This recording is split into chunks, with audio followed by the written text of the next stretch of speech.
నమగే ఉదూరమా నువ్వేలేనినే. ప్రతి ప్రయాణానికి గమ్యం అవసరం. ఆ గమ్యాన్ని చేరుకోవాలని నా ఈ పయనం ఇలా మొదలైంది.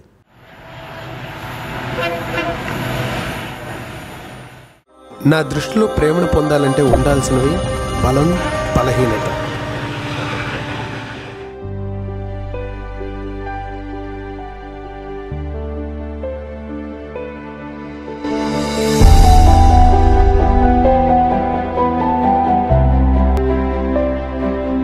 బలం అంటే నాటి ఫిజికల్, మెంటల్గా. ఎలా అంటే ప్రపోజ్ చేసినప్పుడు యాక్సెప్ట్ చేస్తే హ్యాపీగా ఫీల్ అవ్వడం బలం.